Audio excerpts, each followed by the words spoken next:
There Hey, you we're go. I see the live. live button now. All right, we're live. I wasn't sure. Rob did the Wayne's World countdown. Five, four, three. Well, and Hangouts took about 15 seconds to wake Yeah, up after that. good old trusty Hangouts. So let me go ahead and tweet this out, and then I Good will do old a quick Bitcoin and Altcoin Trading Talk. Yeah, Yeah, welcome number everybody. 18. Number 18. Yes, yes. Diezi Tweet that Ocho. out.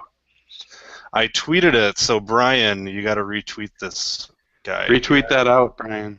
And I Um, included JC as well. So JC, if you're listening, retweet it. how do I do That'll be that? awesome. Hey, so all right, I guess I'll start the show here. Slow start as usual. So welcome to Bitcoin and Altcoin Trading Talk. My name is William Kale from Coinigy.com. As usual, hey, JC tweeted us. All right, retweeted. Thanks, bud. That's just my EDD kicking in here. As usual, Rob Borden from Coinigy is joining us as well. How are you doing tonight, Rob? Doing great. Excited for the show tonight. Doing great. Excellent. Doing And great. then, as usual, the mastermind, Brian Beamish, also known as the Rational Investor, is joining us. Hey How are you doing guys. tonight, Brian? What's new? Ah, much better now that I've heard from you guys. Oh, yeah. Oh, jeez. I love taking a little Must have had a boring saunter day, down. Brian. Oh, sorry. Yeah, you must have had a pretty boring day if talking to us is the most exciting part. So, Well, I was gonna say, in the broader market, we had a pretty big event happen today, and it's interesting yeah. because you can see how Bitcoin actually reacted into that event as well. Yeah, I was going to Um, ask your opinion on, how that's going to or how it did affect the market. If anybody's watching, the Fed increased the interest rates today. I assume that's what you're referring to. that's right. U.S. Federal Reserve Board increased short-term borrowing costs down in the United States. Um, you know, I blog about this. In fact, I just sent a blog out to subscribers about what I see sort of going on. Um, I think on balance, the market had sort of priced in this eventuality it was going to happen, so it didn't really come as that big of a Mm, shock. At the same time, the world economies themselves are, generally pretty weak. So the problem is, does this sort of exacerbate the sort of international situation? I heard one girl today, I thought it was pretty telling. She says quite often bull markets are brought to a grinding halt because of central banks. I don't know whether this first rate increase is that event. In fact, usually the stock market actually moves higher after the first increase. We okay. say, there's an old adage, three steps and a stumble. I wouldn't be surprised if after a few rate increases, we do see a pretty negative reaction in the economy. Um, One might argue, really, the United States stock market has basically gone sideways the entire year, and really, you could argue for the past couple of years. So, what I find really interesting is how cryptocurrencies are going to be treated. Given the fact, I had thought for a long period of time that crypto was very much still a commodity in the market's eyes. Hmm. I Right, and actually, recently, it was kind of deemed a commodity in terms of case law, but I don't know if that's necessarily an official ruling. well, I mean, really, we'll just let the market decide, right? I don't really like bureaucrats telling me. I really just like to let the market tell me. And for quite a long period of time, we had Bitcoin prices moving in lockstep with commodities. That has disconnected to a certain degree here over the past 6 months or so. So that's encouraging, like the oil price. I mean, they're just driving the oil price into the ground. That's a classic commodity, right? Hmm. Um, And at the same time, Bitcoin is basically it's interesting because we run a market scanner, and I'm so privileged. I can't tell you guys how incredibly privileged we are. We have just a fantastic programmer working with us. And we have Bitcoin basically in our universe of assets that we follow on a regular basis. And Bitcoin itself has it's been near the upper end of the pack of performance. It's basically ranked number 2 in our universe of all sector ETFs. That's pretty darn strong. That's interesting. Wow. Yeah, I mean it's far stronger than most of the stock market. I mean it should make sense that retail stocks here are doing relatively well considering we're heading into Christmas, right? Sure. But if we look at the bottom performing ETFs, I mean, these are all commodity or commodity proxies, right? This is the natural gas market. This is the Canadian stock market, which is basically a vote on commodities. So it's interesting to see this bit of a disconnect here in Bitcoin. So I'm actually really pleased with what I see with regard to crypto, in that it's sort of maturing, and we may actually be in the phases of crypto becoming a viable currency alternative. I mean, one could argue that the Chinese have continued to devalue their currency. And if we actually look at where the buying, let's see if I can pull this up quickly. Can we do CNY here? Yeah, you have to put a slash in there. BTC/CNY. Okay.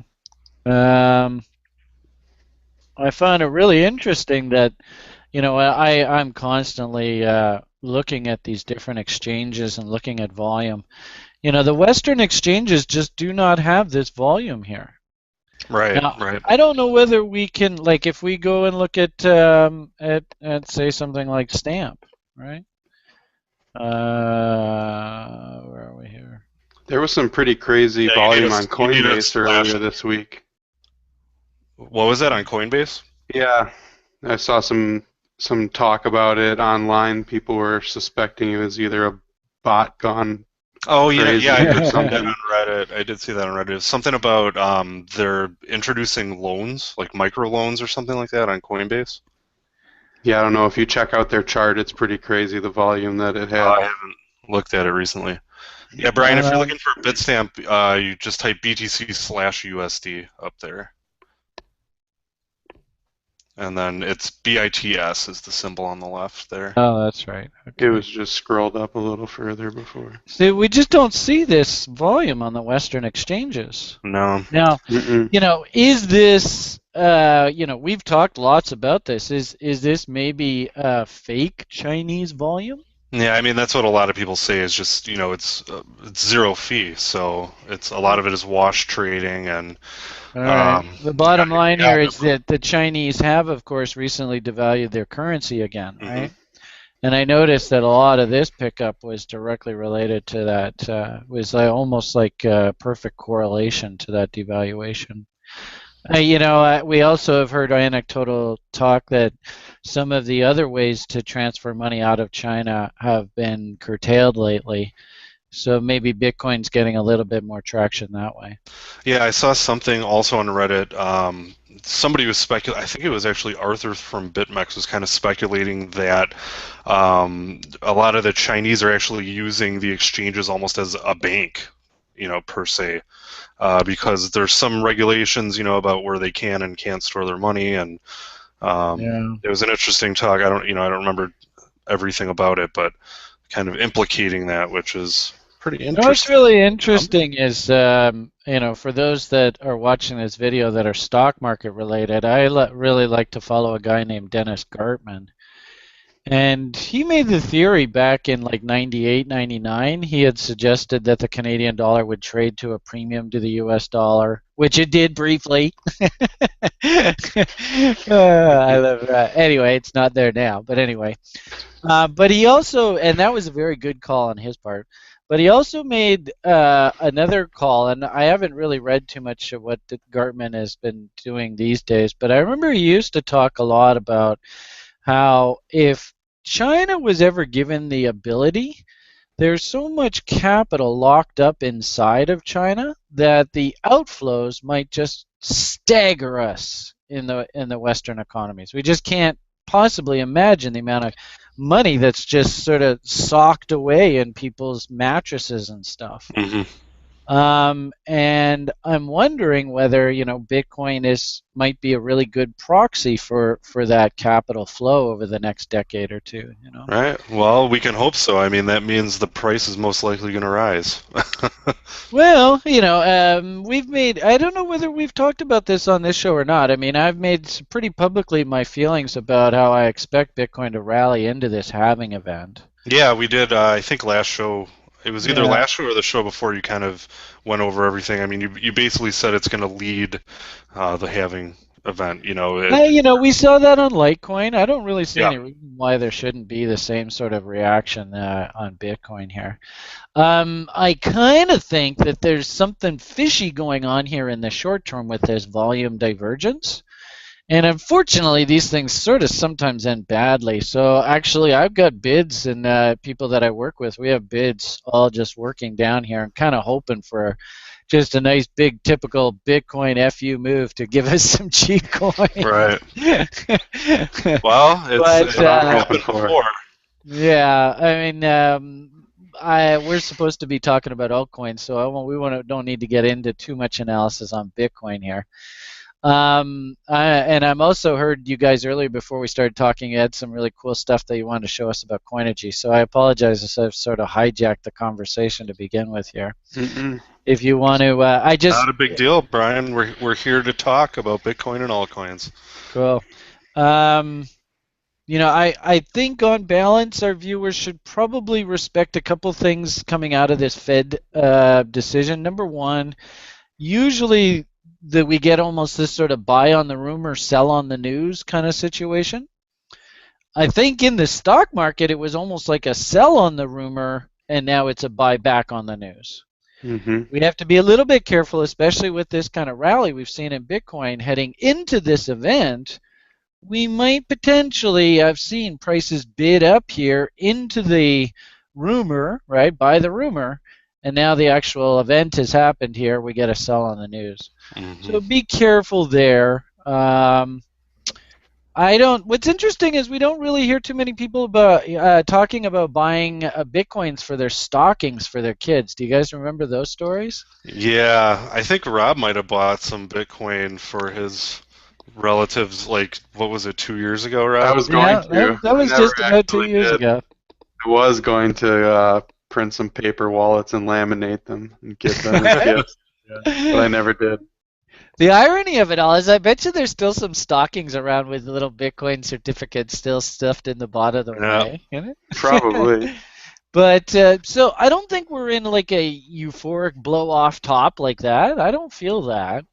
I think it's a lot of sort of business as usual, and I don't think the public is really that involved in crypto to the point of like sort of euphoric tops. So I think on balance, 2016. If anything, I'm a little disconcerted that prices moved up as much as it has.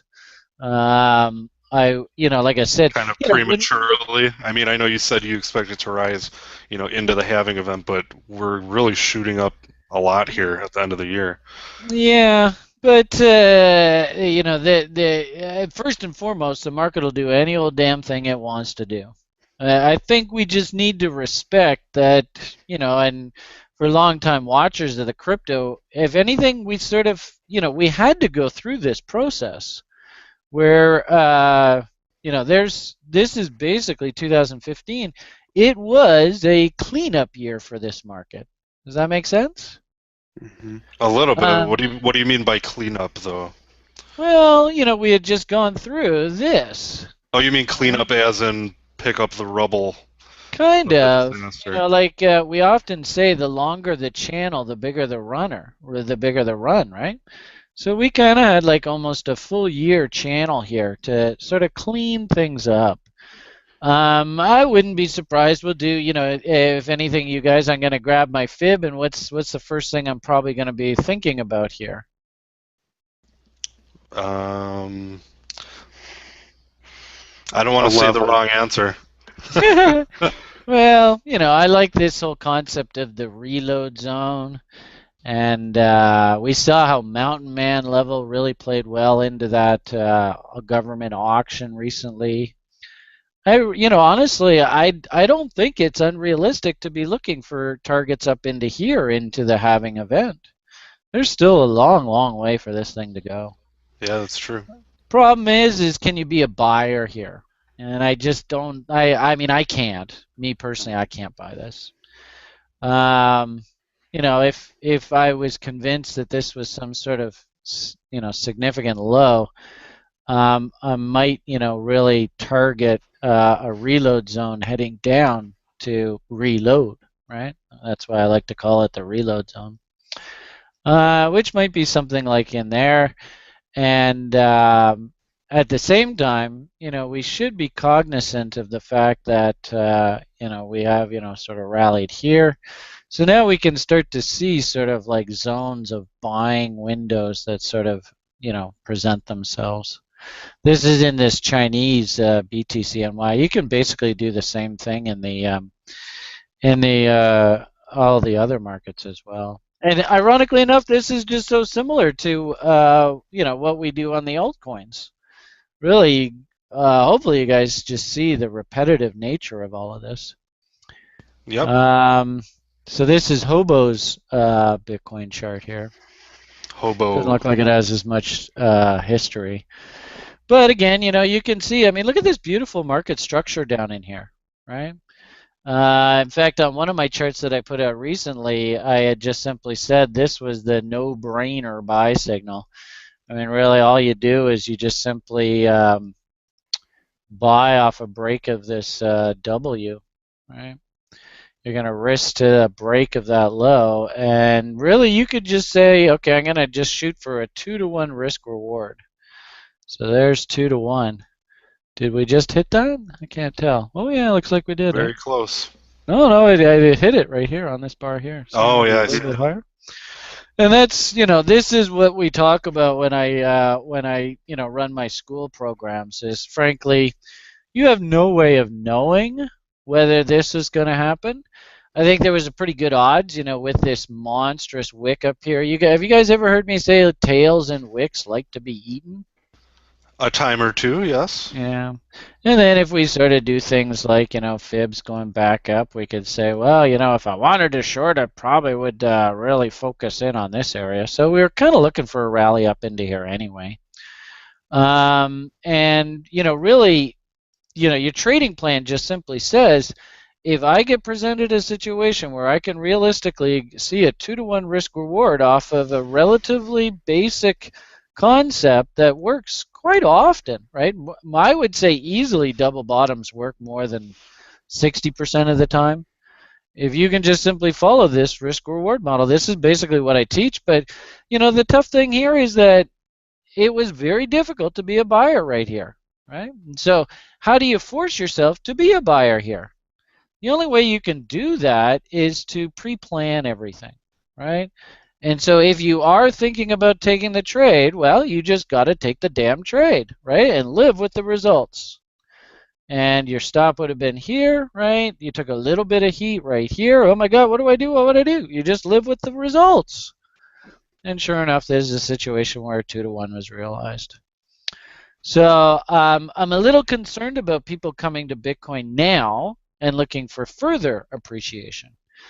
This is looking a little nosebleedy up here. Okay. And that I think that basically summarizes how I'm feeling about Bitcoin right now. Cool. All right. I better shut up here, else I'm just going to talk for 2 hours straight.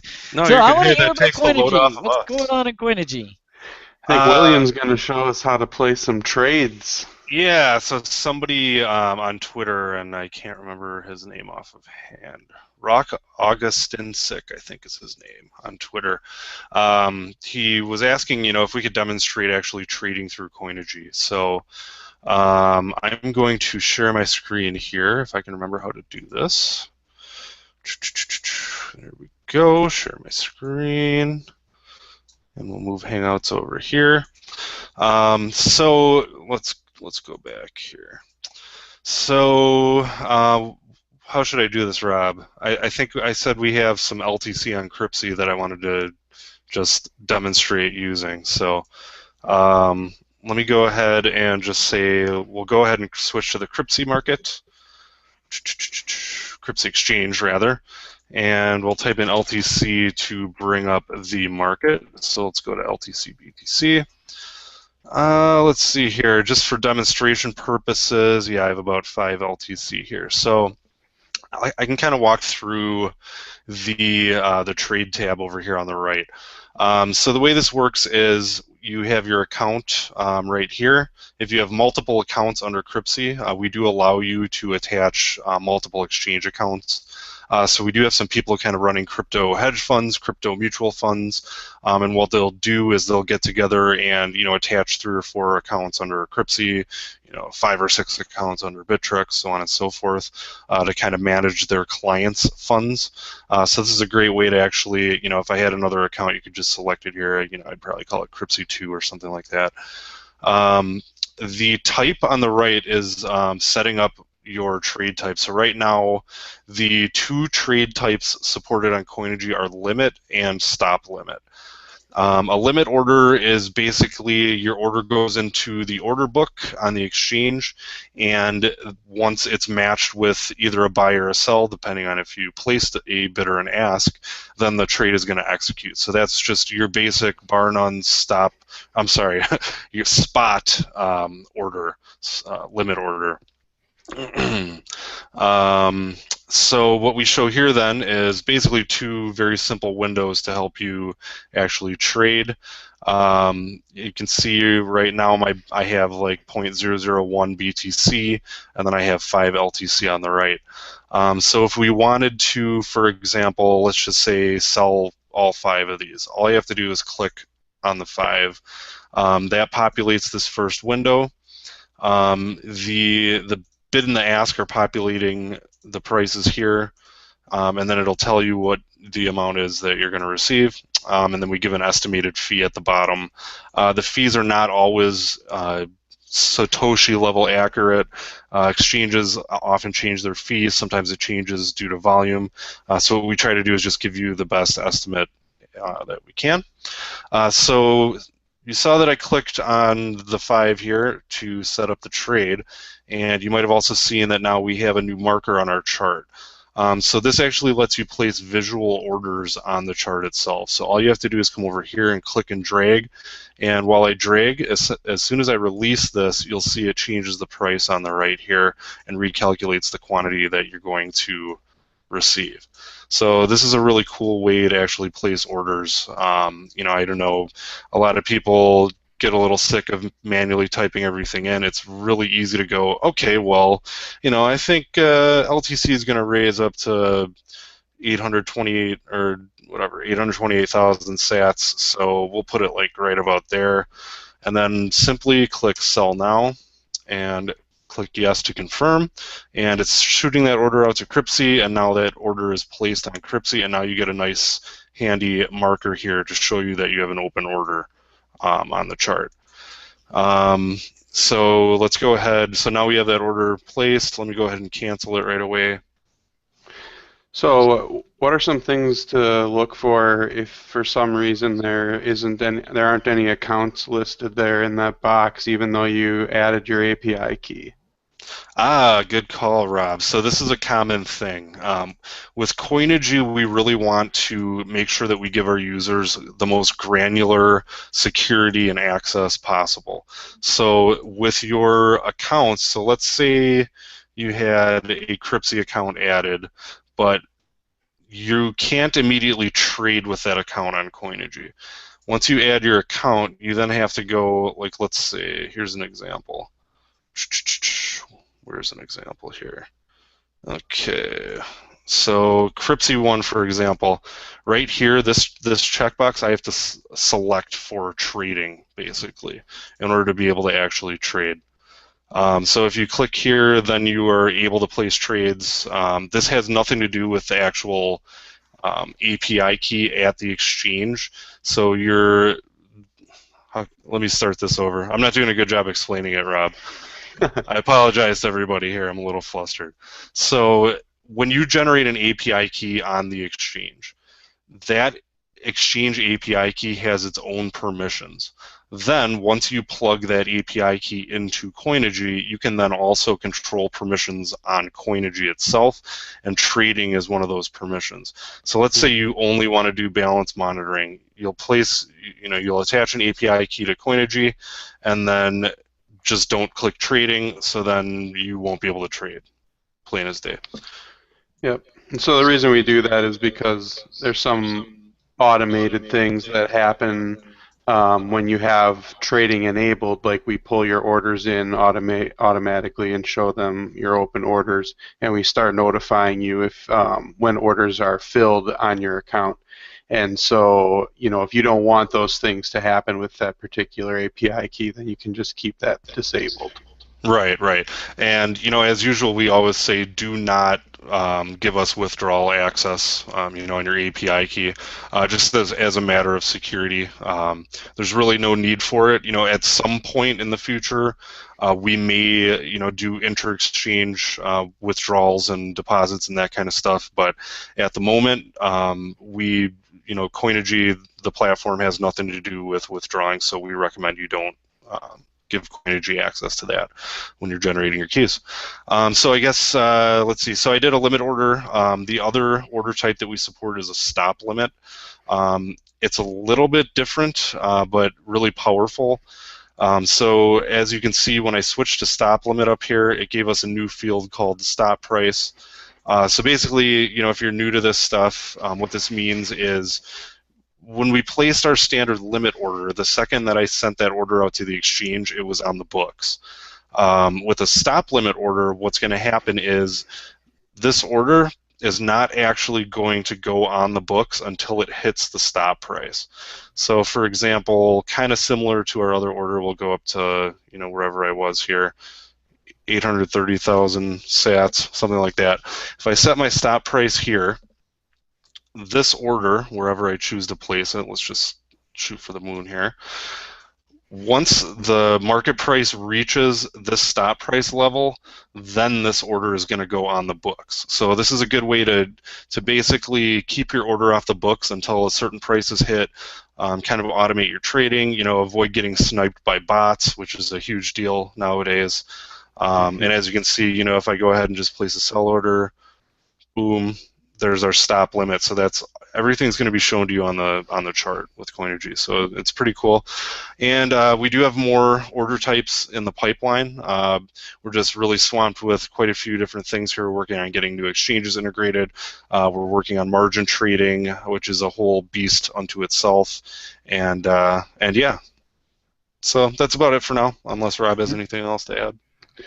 No, I think the only thing I was just thinking, that the stop limit orders, you could probably use those to have like a buy order high or a buy order low and a sell order high, and have them both basically set up, but you won't have the funds won't be held by the exchange, so you could really have yeah. So you can almost do two orders for the same currency, basically. Yeah, let me share my screen again real quick just to show people what Rob's talking about. So this does allow you to do this. So the cool thing about a stop limit is it doesn't really matter if you hold that currency in your account at the time that you place it. So if you really wanted to, you could set a stop up here. Let's set that.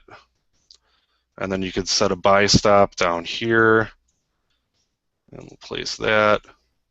And then I believe you should be able to just set another one up here if you want. And you could really just ping pong this thing out really as far as you want. And really just let the market kind of play against itself here. So long as you set up kind of your amounts adequately ahead of time. You only have to have those funds available when the stop price is hit and the order actually gets placed on the exchange. Right. So, I'm not saying it's a great trading strategy, but that is something that you could obviously do. If you expect this market to kind of fan out or go within a range, you could really just place your buys and sells at the top and bottom of the range and just let them eat up each of these orders over and over again without lifting a finger. Yeah, it's cool. There's actually a coin tonight that we're going to talk about that you could have done that on. Oh yeah, which one is that? One of the little ones I was gonna talk about that I did recently. I Okay. didn't mean to put you on the spot. I was just No, curious. no, no, it's fine. Where is it here? XCO, I guess was it. Oh yeah, I did see this chart that you posted earlier. That's right. You know, this is a great one here where you could have. I mean, I bought here, sold here. Now I could be right back on the buy side here again, hey? Hmm. So, we'll talk about that. Sorry, I didn't mean to interrupt. But No, anyway, I like I think that pretty much wraps it up for us. I mean, unless anybody has any questions. and I like the idea too of not really showing your orders, you know. Mm-hmm. So do does the stop order get held by Coinigy, and then when that level is triggered, then the order gets sent to the exchange? Is that what happens? Well, That's right. Yeah. it's not really held per se though. It's really just a marker. Yeah.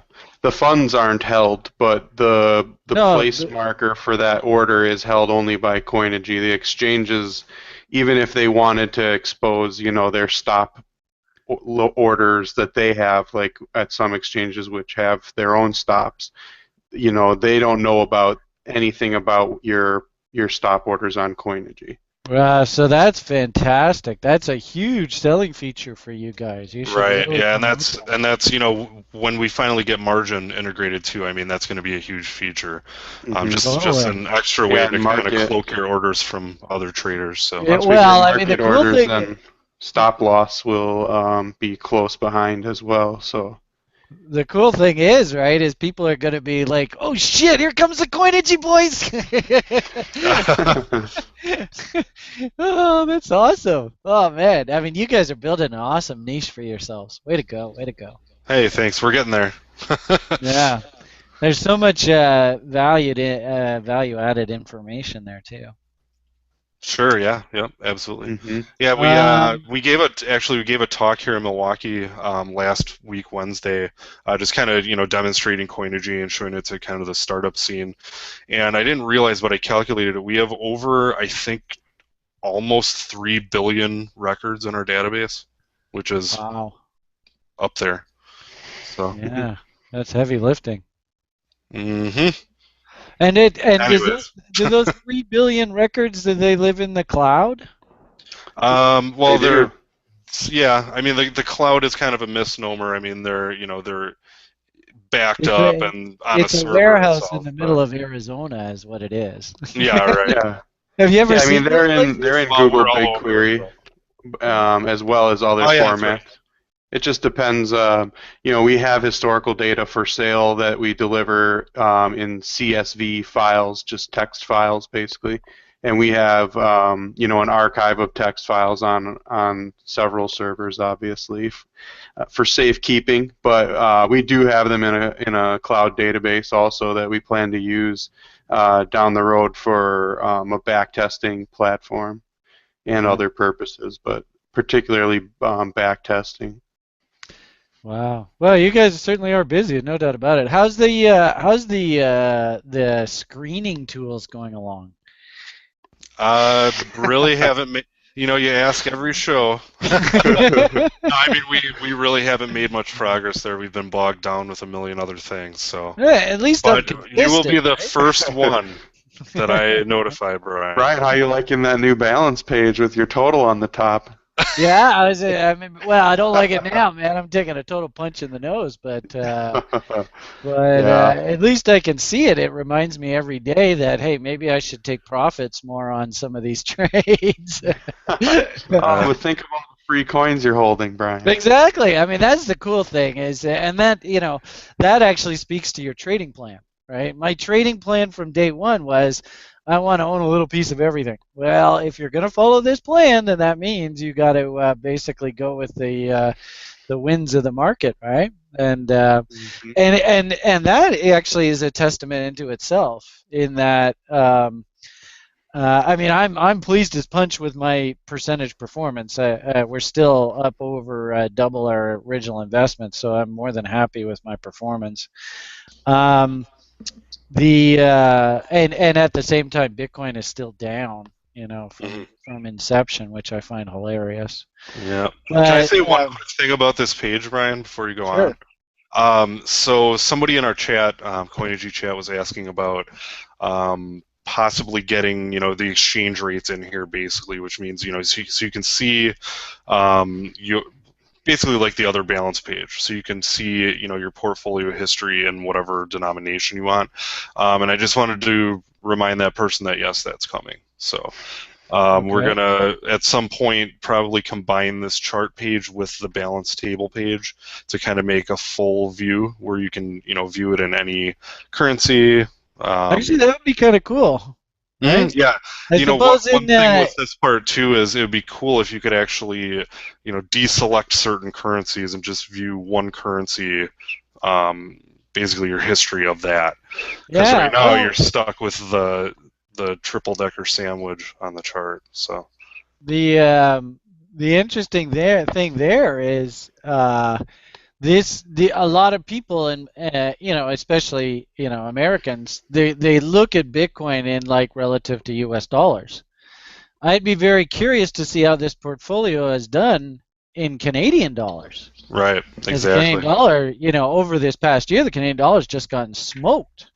So, relatively speaking, this portfolio, considering I am Canadian, and we started this whole adventure off funding it in Canadian dollars, it would be really interesting. And of course, for Revenue Canada, I've got to report this all in Canadian dollars.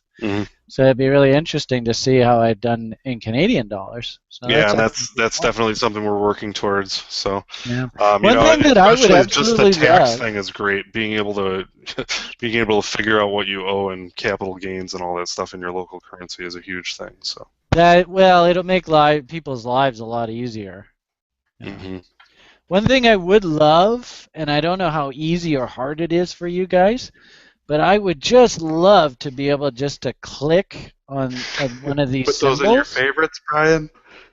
No, this just happens to be, the flavors du jour, right? The biggest move. Just to be able to click on these symbols and go right to the chart, or if I'm looking at this page. And this is just feedback from you. Like, I use your site all the time, right? I would love, and this is one thing that I'd love, is if I could just click on this and it would just take me to the chart page. Yeah, totally. Though the only caveat with that is we have to figure out which market on which exchange to send you to. But I think what we'll probably do is get it so that when you click on it, it'll just show you a little pop-up of all the available markets. For example, if you click on like Archcoin or ArcCoin, the ArcCoin is on like 6 different exchanges. There's an Arc BTC pair. Yeah. There might be an Arc LTC pair, so it's kind of tough to just pick and choose. But if we give a little pop-up list, I think that'll solve that issue. Okay. So that's just feedback from a guy that uses, and I like to come to this page. And yeah, it's a great idea, being able to just jump around from here. What I usually do is just sort of see, and it would be cool if I could just click on this and it would just take me to that chart. Yep. Anyway, all right. We'll get there. So do we want to get into the convo tonight? Yes, we do. Sure. Okay. We put out these requests for feedback. We got a few symbols requested tonight. So we'll take a look at a couple symbols that were requested. Somebody else asked in the feedback, when Will posts the show link on Twitter. Somebody asked if we could just, show a typical trade or maybe a couple trades that I've done recently. And so I thought tonight we could just go through a few symbols that I've been picking up here over the past month or two, and just give you an idea of how it is that I'm sort of looking at the market and what are some of the things that I do. The cool part about it is, I'm totally transparent with this portfolio. I love just demonstrate. Really, I use this portfolio just as demonstration. I'm not looking to make $1 million bucks. I've told everybody that my goal is to just simply replicate what I do in the penny stock market when I was a broker and I was building a retail client base of stocks in the penny stock market. Mm-hmm. I applied the same sort of philosophy to the market. And I have a underlying belief in crypto. I don't know who's going to be the ultimate winner of this crypto story. And so, in my trading plan, I basically said I want to just try and, every time I double my money in one of these little things, just try and get my original capital back and go and look to try and do it again, do it again, do it again, do it again, do it again. Basically, I started out with, nothing, just funded the account with Bitcoins. Interestingly enough, we're sitting at 0.77 Bitcoins right now. So I funded the account with 1.25 Bitcoins. So technically, we've got, I guess, about a half a Bitcoin at risk right now in the market. I'm always looking to buy more, right? And the cool part about the market right now for altcoins is that, I mean, I don't want to offend anybody, but I think let's call a spade a spade. The altcoin markets is kind of the shits right now, eh? Mm-hmm. It's a bit tough out there.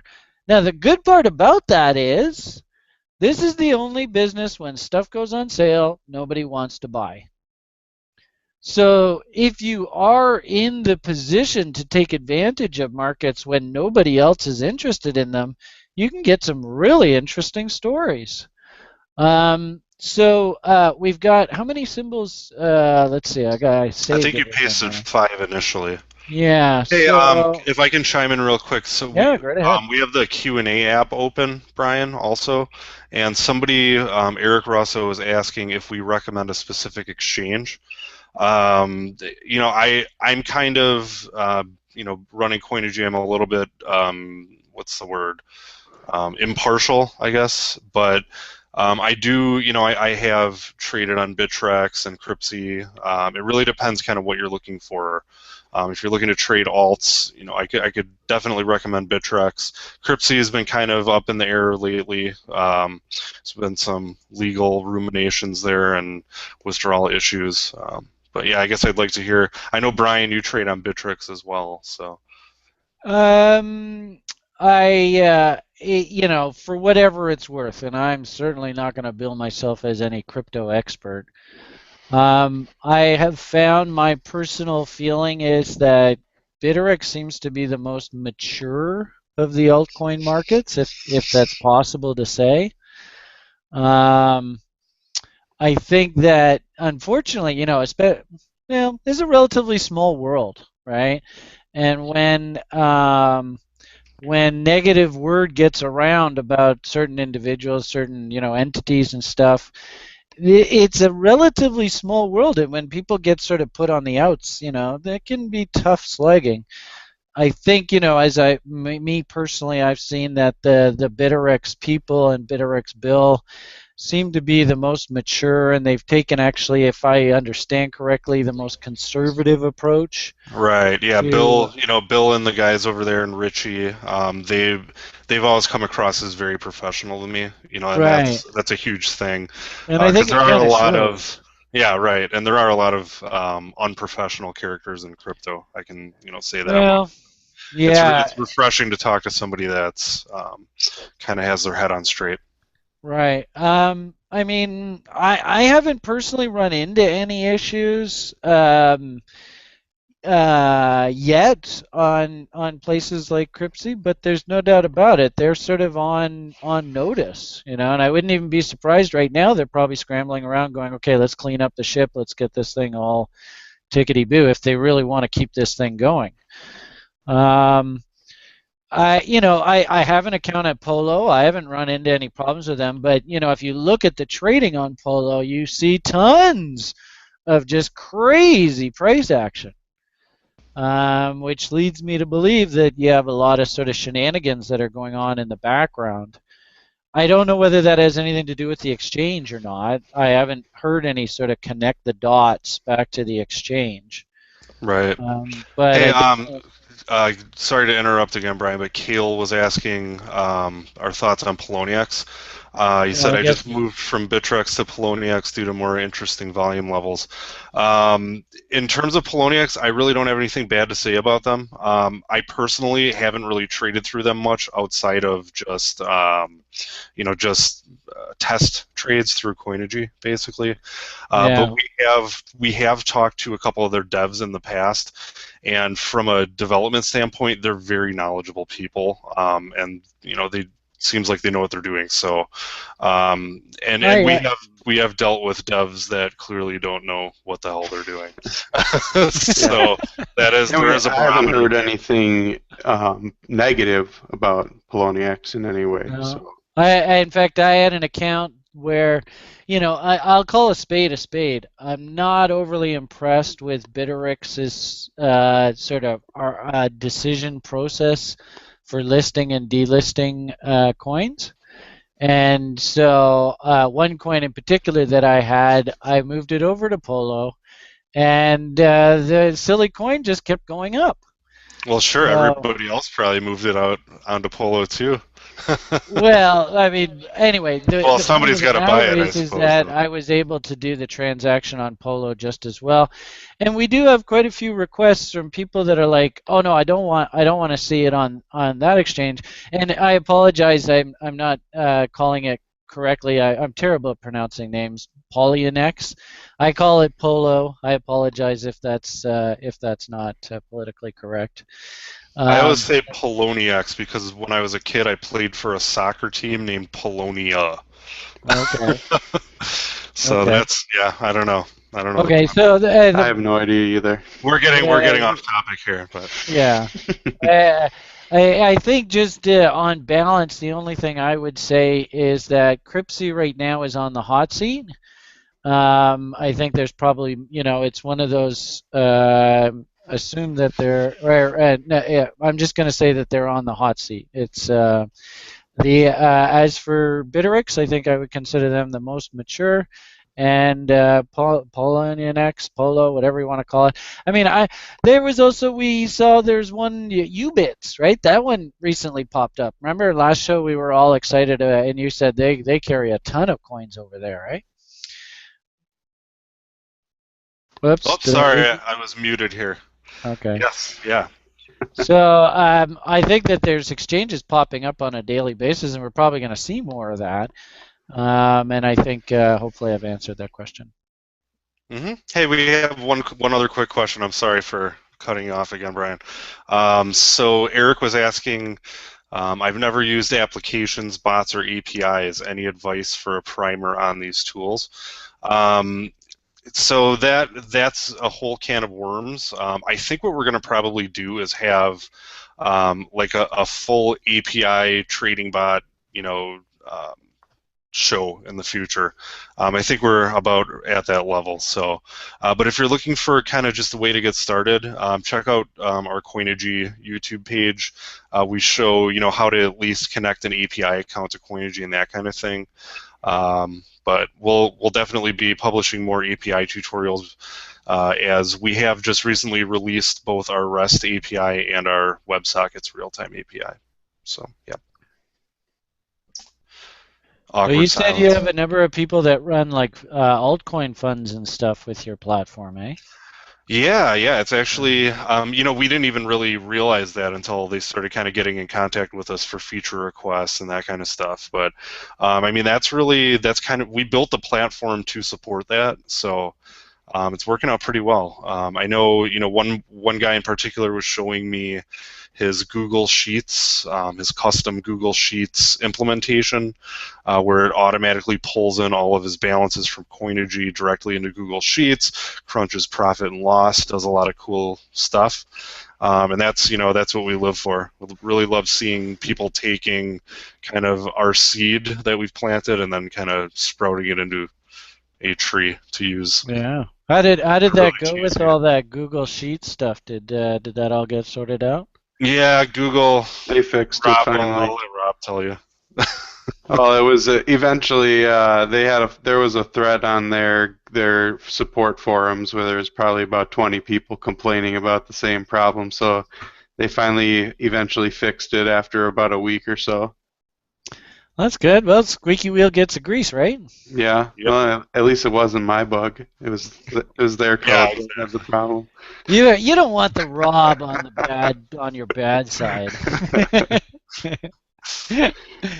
All right, so Yeah. should we They get had into to some face the coins here? wrath, Brian. Sorry? They had to face the wrath, let me tell I you. bet, man. Grr. Don't want that Wisconsin anger coming down on you. Yeah. No. All right, let me answer Eric's other question real quick with a one-sentence answer. So he's just asking basically what Coinigy is. Sorry, I've just started trading alts and I'm new to this. So what Coinigy is basically we're almost like a brokerage system. However, you control your own funds, you control your own trades. But what you do is you actually, if you have, for example, a Bittrex account or a Cryptsy account, you can actually attach your API keys to Coinigy, and Coinigy's the platform will automatically pull in all of your balances, all of your trades, and you can actually trade through Coinigy itself. And then actually, as you can see, you know, we have charts on every single market available, and we're currently supporting 37 exchanges. That's it. Go ahead, Brian. Hey, look how I'm just going to say to the gentleman who asked that question. I mean, look how robust the information is here, right? If you wanted to try and do this on your own, trying to track, you know, what have I got here? 73 coins. You know, this would be just ridiculously difficult, right? In my opinion, like this is the kind of stuff that's just, it makes Coinigy almost become one of those sort of indispensable tools, right? And I'm sure that's going to put a smile on the boys' faces, right? Of course. It got to the point, you know, especially, you know, the fact that we were talking about multiple exchanges. Really, nobody wants to get doxxed here, right? Right. So, you know, we need to be able to have the flexibility to move from exchange to exchange to exchange. And the boys here basically put a platform together where you can manage all your crypto assets just from one central location. Yeah, and definitely check out our YouTube channel. We have some getting started videos and some kind of high level overview videos. And then we've been working on our support, you know, our knowledge base and frequently asked questions. Pardon me. And yeah, any questions, feel free to email us. All support requests basically go directly to Rob and myself. So we're working on this around We're the clock. lightning fast too. Yeah, I will say in most cases we are. So we try to do our best. So Okay, so on to should we those take a look crazy at alts. coins? Yeah, let's get this show on the road here. All right. Why don't we just start off with the coins that were asked to be reviewed? Then we'll just take a look at our few trades here that I've done recently, and we'll send everybody on their way. So somebody asked us to take a look at SYS. Yeah, Syscoin. And So let me give my 2-minute synopsis on Syscoin. So one really cool feature of Syscoin is they have basically a decentralized marketplace called Shade, and it's almost like an alternate eBay or sort of like an Amazon type of deal. They also have some pretty cool, you know, other features like what's the word for it? Aliases and stuff, so you don't have to remember, you know, a crazy wallet address. You can just say send to Brian TRI, that kind of thing. And it looks like they have a lot going for them in terms of fundamentals. So, yeah, Rob, I don't know if you have anything to add on Syscoin. No, I'm just really interested. I know you were watching some of the videos a couple weeks ago, right, on the marketplace and the affiliate system and all that stuff. Yeah. Yeah, that's right. It has like built-in tracking for multi-level affiliates and stuff like that. And yeah, just the marketplace sounds really interesting if they can get it all working properly, as far as being able to, you know, sell digital assets and stuff like that, because you know, it'd make paying for like individual songs and things like that, you know, a lot easier and stuff like that for small artists, indie artists, and stuff like that. Right So, on. just think it sounds really interesting. Hopefully they get it working. I haven't seen any live action of it, I don't think, yet. we should create like an index of sort of like maturity index. You That's a know, great idea. one coin that we're going to talk about tonight has 11 million coins outstanding. So this guy's got 428 million coins. It says available supply. Hopefully you guys can appreciate there's quite a bit of difference between those two kind of scenarios, eh? Mm-hmm. Maturity. I would, if we could put this under sort of like a mature altcoin label, if that's possible. I don't even know if you can do that or not. I would say that that's sort of the kind of category this guy's going to fall under, rather than some of the little trades that I do. They're just like there's total market cap of like $2,000-$3,000 something. $500. Yeah, so the viewers should understand. I think the big message here is that this is very different than just those sort of out of the garage kind of coins. In fact, if we look at this just even on Bitrex here, we can see that there's a bit of history to this thing. I suppose one could argue that this guy's sort of in the process of trying to find a bottom. I don't know how high this was. Was it an ICO? Was it, fat finger that took price way up top here? Tough to say. Yeah, I don't know. Bitrex just has a ton of those, and it's really hard to tell what caused it. I think really simply put, if you just look at something like this, it looks pretty obvious that this is sort of the top end of a trading range up here, right? Mm-hmm. And this is kind of like the bottom end of a trading range somewhere down in this area here. And you can sort of see the ping pong battle that's going on between these two levels, eh? I would imagine, and this really shouldn't surprise us. You guys notice that May, June, July, I've often talked about this seasonal sort of euphoria of the market during that time of year, right? Have you guys heard me talk about that before? Yes, we have. All right. So really, it shouldn't surprise us that these are this strong. And conversely, into the end of the year and through the beginning of the new year, it really shouldn't surprise us that these names are kind of on their heels. Now, a smart investor should take advantage of those seasonalities. In the stock market, we have an old saying, well, there's a couple that I'll throw at you: buy when it snows and sell when it goes. The problem with that, of course, I've heard that one before. You have or haven't? I have heard that one a few times. Right. The problem with that one, of course, is it was written by a guy who lives in Quebec, and it snows in like September there. I'm just kidding. Anyway, Don Valu, love you, babe.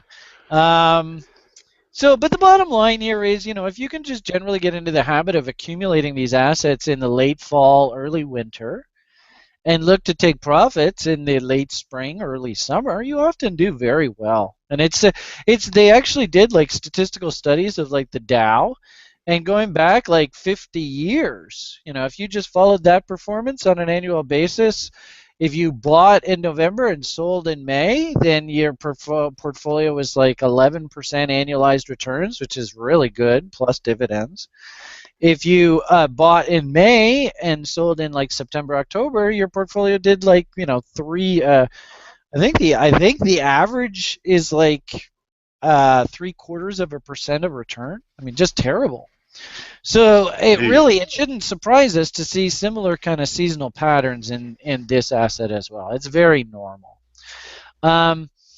And really the way I've sort of labeled this is it looks to me like we're in the painful process of finding a bottom, right? I really think that that's what's going on here. I'm a really big fan of M's and W's to kind of frame our trade. And you can see, last year we had, this very tight sort of WE type pattern. Can you guys see the really sexy little W down in here? If I change this to a line chart, you might be able to see. See how it sort of went down and then up and then down, and it kept trying to go down and it just couldn't go through, and then it turned around and started heading up, eh? Yeah. That's like for watchers of this program, that's really such a powerful little tool. I learned this methodology like 20 years ago. Oh God, longer than that. Well, You let's don't have say to admit it, Brian. 25 years ago. Let's say that long ago. And really, sometimes I do purchases where I just simply buy the reload zone. And actually, there's an example that we'll talk about in a bit, where if all I did was just wait for the W, I actually got a better price and I'd almost be on a double right now. But because I bought at the reload zone, I'm up on the trade, but not nearly as good as if I just waited for the W. So everybody watching this, man, this stuff, I swear, I mean, they're originally called Dow bottoms and Dow tops, right? For a guy, Charles Henry Dow, who founded the Dow Jones Industrial Average. He was sort of the first North American that pointed this out, but it turns out that this is actually, it's much, much older than that, and it's really the mechanism of price discovery that's going on here, where price wants to discover, and they just simply ran out of sellers here, and the buyers took over, and away we go. So really, guys, if you're watching this and you want to learn, you want to take notes, and you want to get better, just M's and W's. It's just as simple as that, guys, right? W's are bullish. M's are bearish. It's just that simple. So, when we look at a line chart, what do we kind of see here? We saw a little bit of a W come in, and then bang, they gave us an M right after. And then we had like a V bottom, and then can you kind of see this ME type action? Mm-hmm. Sure looks heavy, right? And I'm a little disappointed recently that they went and broke these lows. Right? You see how they took it to new lows here? So it tells me that we just don't have the W's to say pound the table, buy this thing today. You got to get in now, buy, right? We're just not there. It sucks, but we're not. And I know the SIS people, the SYS people, they work really hard and they really got a really great product and they really believe in it and it's totally awesome. But the bottom line here is price just isn't ready to start rallying yet. Sucks, but that's just sort of the way the market goes. Everything ebbs and flows, so. Right. Maybe there's internal things going on. Maybe they're burning through whatever capital they have. And they're running out of money. You just don't know. Maybe there was, I don't think this is the case, but maybe there was some, stinker developer who just is dumping coins and just getting the heck out. We certainly know that there's plenty of supply if somebody wants. By the way, if any of the SIS folks are watching, we'd love to have you on the show sometime. Sure, absolutely. I do remember I saw a demo of their new wallet. I think it was on Block Talk. And one of the Syscoin team members was demonstrating their decentralized marketplace and certificates and stuff like that. And I mean, from what it looked like in the demo, they did have like a fully functional marketplace where you could list things for sale and you could purchase things across the Syscoin blockchain. So it's listed on their site that it's available and everything, and it is kind of like eBay, just not across the web. It's through a wallet that you install. But so really, it's pretty new though, so it's probably not something that's reflecting in the value of their coins, right? Just yet, but so they're doing good things. We also, like seasonality, tax loss selling. You can imagine anybody who maybe made an investment up here, if they had bought Amazon.com at the same time, right? Amazon's gone up a whole bunch, right? This thing's gone down. I've got a capital gain that I have to deal with on Amazon. Well, maybe I'll sell this SYS and book the capital loss. Yeah, you mentioned that a lot last show, just in terms of tax I see loss. that happening a lot in the commodity space right now, right? And one might even argue that we're getting some really interesting, they're just throwing stuff away here into the end of the year. So maybe that's a case here. And, this is actually a great testament to your trading platform, where somebody could quite literally just look to be a buyer down here, maybe take little old lady strategy, and then just look to sell on some sort of subsequent test of the top of the range. Can you guys see how this is sort of like a range here? If you take a relatively low risk, don't risk more than 5% of your portfolio, I wouldn't be surprised into the spring, maybe we get a nice little rally back up top here. it's going to be some sort of news driven something about this thing, or heaven forbid Bitcoin craps out and this thing has to be repriced just to maintain its current levels. But the bottom line here is I just don't see the WE type action yet to get me to be a full on bull just yet. It is interesting though, we do look at Willie, and Willie now is actually what I like to call stupid. My moving average is now in the oversold camp. Just very similar how, Willie got stupid here. It wasn't a good idea to be sucked into the selling euphoria, and you can see shortly thereafter there was a nice little counter trend rally. So if you wanted to get out, this counter trend rally was your opportunity to get out. Well, here we are back stupid again. Maybe the market flirts around with this area, but I don't think it's a good idea to actually panic and dump your CIS coins here. So, not if anything, I'd say it's too late to sell, too early to buy. A hold rating on Syscoin. Hold. I wouldn't. I'm not a buyer yet. Maybe if you had bought off here and you got yourself some free coins, Yeah. then You said don't buy and don't sell, so that means hold. or just don't participate. Well, I just think it's too late to sell, right? And of course, you've gone through all this pain, right? Having said that, could we probe down here? I mean, the interesting thing is we're starting to get down into some really, really cheap valuation levels. The only problem I have with this is I could go buy another coin that only has like 10, 15 million out for like these single digits. I'm buying into a pretty heavy name here. That's a bit bothersome.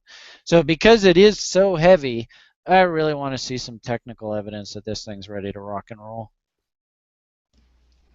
All right. Okie dokie. So moving on, and I apologize, guys. Not every story I can be bullish about. I'm just going to give you my 2 cents, and that's just sort of, my 2 cents, right? As we used to say in the brokerage business, current bid 0.000001 on the pink sheets. If you guys understand that joke. Do you guys ever trade the pink sheets? Not personally, no. All right. Anyway, moving right along. Okay. Next on the list, somebody else actually. Now, here is a completely contradiction in story. Somebody asked us to take a look at XMR. Yeah, that's Monero. This one I actually am very curious about. If we take a look, we see that there's only 10 million out. You see that? Mm-hmm. Nice low supply. And here we are, very similar to the other story where we're just bumping up against the bottom end of a range here. Can you guys see that?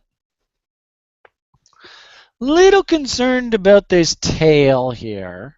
Something's not quite right about that. That might need to be, eaten up a bit here. But in the short term, actually, I'm very curious about this. And this is the kind of thing where, if you took the little old lady approach, again, sort of thinking seasonality, this to me isn't a terrible place to take a shot. And because there's so few coins out, I don't think I can't really comment on motivated sellers, the developers, I can't comment on them. We see here that, just to finish that thought off, the fact that they do only have like 10 and change out, that to me is a little bit better in that I feel like they've got room if they need to dilute the story, if they need to do a financing or whatever. I don't know whether you can do a financing and altcoins. We did have a gentleman in our group actually who was really gung-ho about this the other day, and so I gave this some serious thought. Yeah, we have someone in Coinigy chat that's been really promoting it. I know if that I much. understand the story, it's not a half bad story. And considering the seasonality, considering the fact that they're trying to hold these key lows, I might argue that, for margin traders, I don't think you can trade this on margin.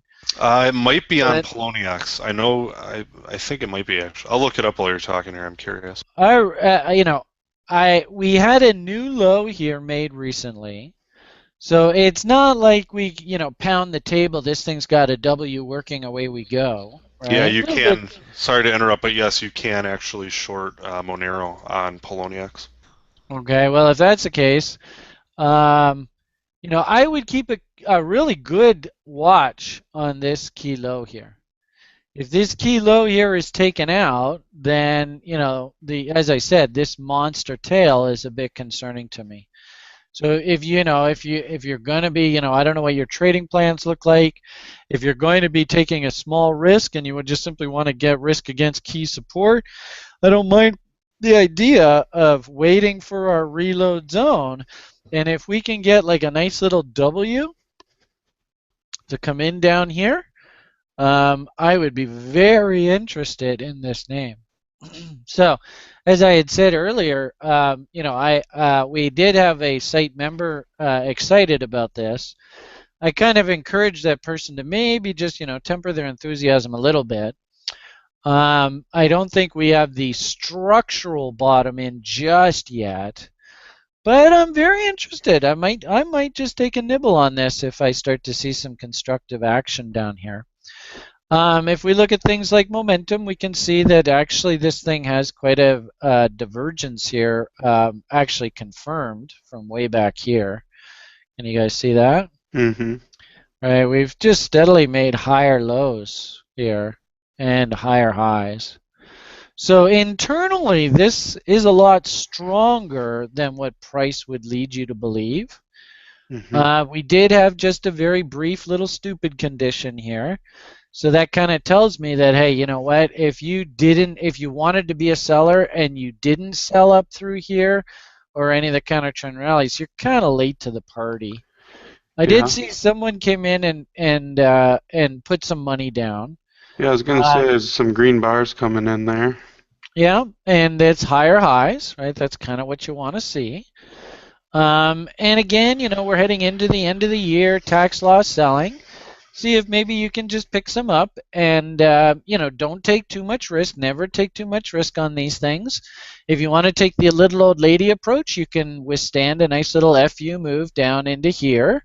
If you're going to take, a little bit more risk on your portfolio, you can't risk just open-ended here, and you've got to just make sure that you don't take more than, and really I have a general rule that says we never risk more than 5% of our portfolio on any one trade idea. I like that for things like Little Lady, Joe Sixpack kind of risk models. If you're margin trading and you're leverage trading, I might even suggest that you even take that down, like knock that in half and say, look, don't take more than 2.5% portfolio risk. And you're just going to simply risk against these lows. But I do not have a bottom in here yet. I'm watching this closely. I am very interested. I like the number of coins outstanding. I like the location. Now I just want to see some anecdotal evidence of an actual technical bottom here. And then I think I pointed out to this gentleman, I said, we do have some nasty sort of upside bearish market structure at work here. This thing really isn't going to be a bull until it recaptures this trend line and this trend line. And this might take through the whole spring to develop. So, I'm certainly not looking for this thing to rocket to new highs here. That's just not the case. All right, so I thought I'd just throw in my 2 cents there. Mm-hmm. Seasonality, I'm very interested in. These are the kind of names that I'd be more than happy to start nibbling on down here. Okay, Cool. so those were the two that we had just sort of picked out as viewer requests.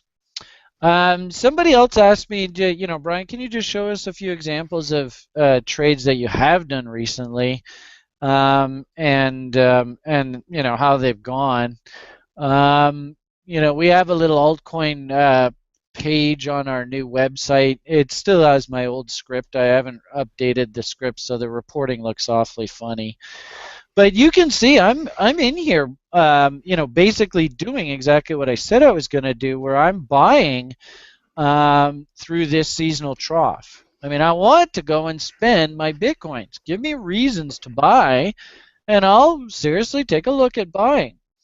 So here was an example of a coin. It had this nutso move off of the lows all the way up here, and basically just gave it all right back.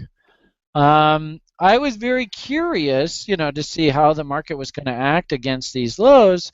And you can see, that's this yellow line, very similar to like what we just saw on XMR, right? We were just looking at. We actually had a nice little technical bottom come in off of a test of these levels.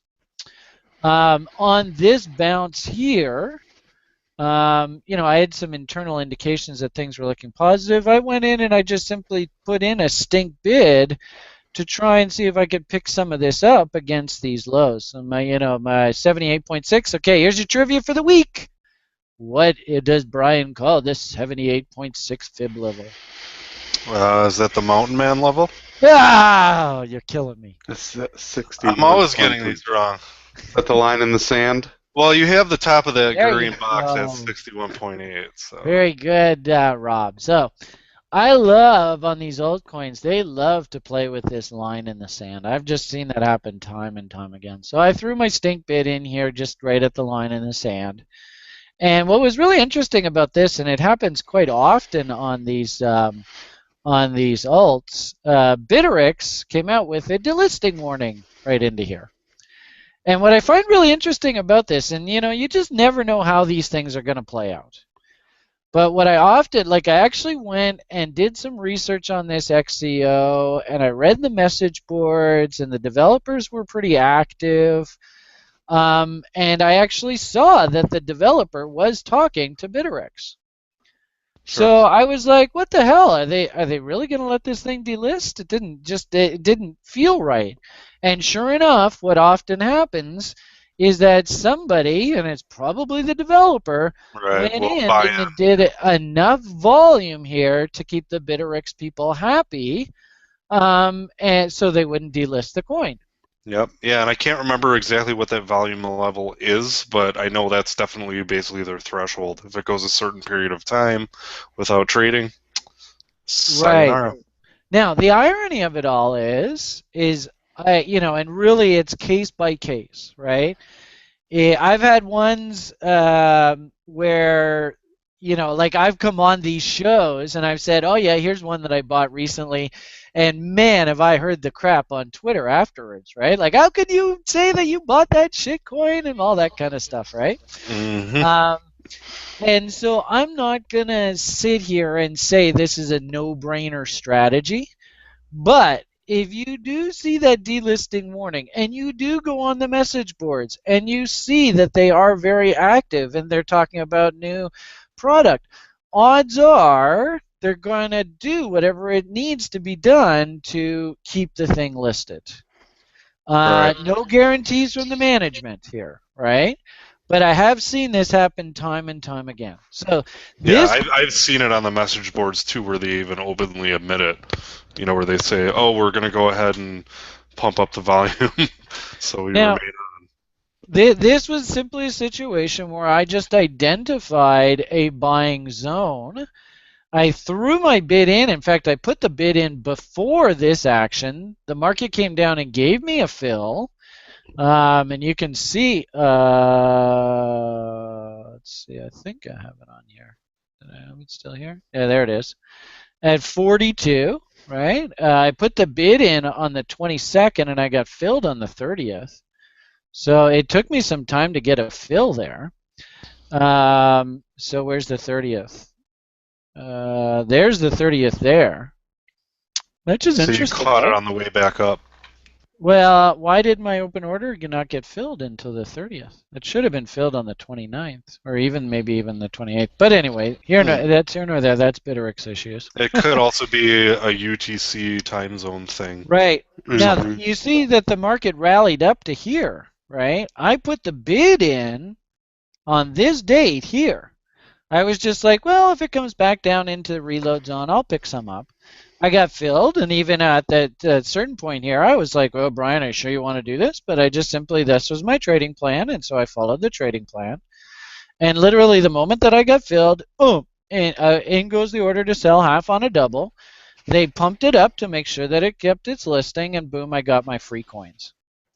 Right, and the trade took all of about filled on the 30th, out on the 4th, right? So about 4 or 5 days. Which to some people is an eternity, though. In crypto land, that's forever, man. I Yeah. gotta, my wisdom teeth will come in by then. Anyway, the point of the matter here is, I find it fascinating, right? If we do reload zone again here, look at what's happened. Right, all they've done is just brought the market right back down into an area where you can consider thinking about buying. I don't know how this is going to go. I really don't, guys. I got my free position, technically, quote unquote, free coins, right? And I'm just going to let this settle down. If this turns into a nice little W here, yeah, I might just go buy that position back.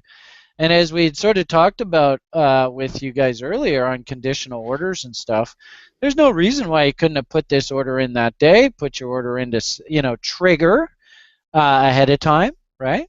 Then you said that the order doesn't hit the floor until the stop level is actually triggered. Yeah, the order won't go into the books until the stops hit. So I could have put the buy order in and the sell order in at the same time, and just the good old set it and forget it. Yep. All right. It'd be interesting if you didn't have the position, if you had that contingent sell order to sell up here. If you didn't have the position on your books, what would the exchange do? Would they short sell it? No, it'll just reject it. It'll just say no, insufficient funds. So you could just bang these reload zone setups in here until you're blue in the face, right? Yep, yeah, and it won't adversely affect you. I mean, you're only going to buy when it's low and sell. You're only going to buy when you have the currency and sell when you have the currency. I would consider this sort of a very typical sort of cheeky little Brian trade. I got myself some free coins, and really the coin hasn't really done anything. Very typical sort of trader's life. Now, I've also been, and I thought this was really interesting for the audience. I've been rather critical of the way that Ethereum ICO listing, whatever the hell you want to call it, how that's gone, eh? And yet, I'm actually starting to get enough reason for me to start nibbling on Ethereum down here. Interesting. So, yeah. So that's a little bit of a change then from past. It is.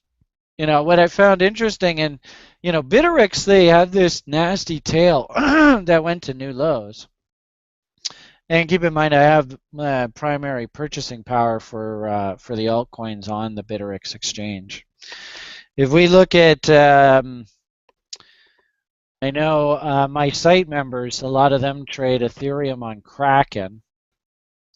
Is that what I wanted to look at? No. Bitcoin. It didn't go to new lows there, right? And if we look at the price action, I find it interesting, right? You see the big dump, right? Then they took it to new lows just to wash out these weak hands. And look how we've just sort of been bumping along the bottom end of this range here, right? Yeah, and that looks very familiar. I mean, just in terms of crypto. It hasn't W'd yet, so it's not like we pound the table. But keep in mind, guys, right, I like to employ the little old lady strategy to all of my purchases. So that means I'm not going to take more than 5% portfolio risk on any one trade.